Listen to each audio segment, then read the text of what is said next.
All right, here we are, the loser circle. I didn't do my video last week. I know Jesse was worried about it. It was always coming. Broncos don't play till Monday. The video's not coming till Monday. And honestly, I think predicting fantasy football matchups is lame. This may be better. First up, you had Shayna versus Carlos. It was a tough blow for Shayna when her first round pick's knee exploded during that game. It did look like Mahomes may have found something, though, against Baltimore. But Carlos' team was just too steady. No duds across the board for him, leading for the victory for Carlos. And you had Nick versus Alex. And hey, this one's still alive, folks. 5 players still to play on Monday night. Both of these teams have been absolutely allergic to scoring points, though. I do think Dobbins and Fields do enough tonight. Nick somehow crawls to victory. Still, both of these teams are trash. You had Kimsey and Jesse.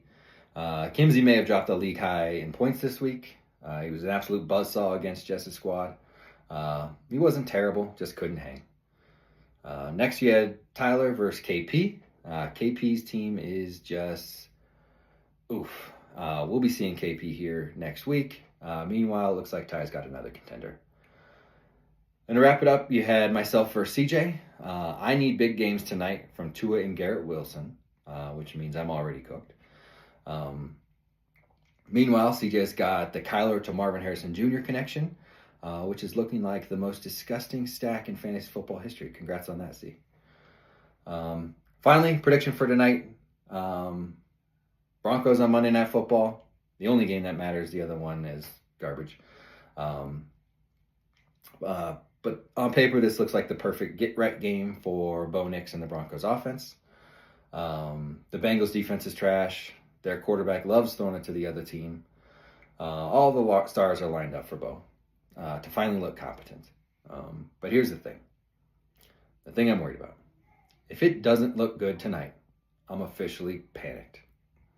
And I've got to prepare myself for that nightmare scenario.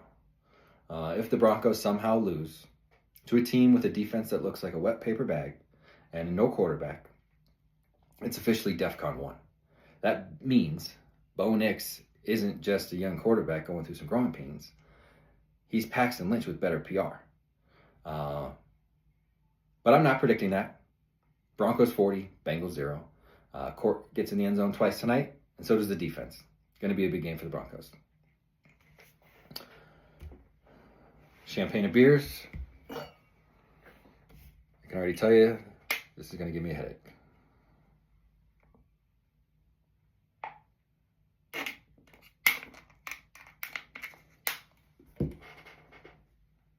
Cheers, boys.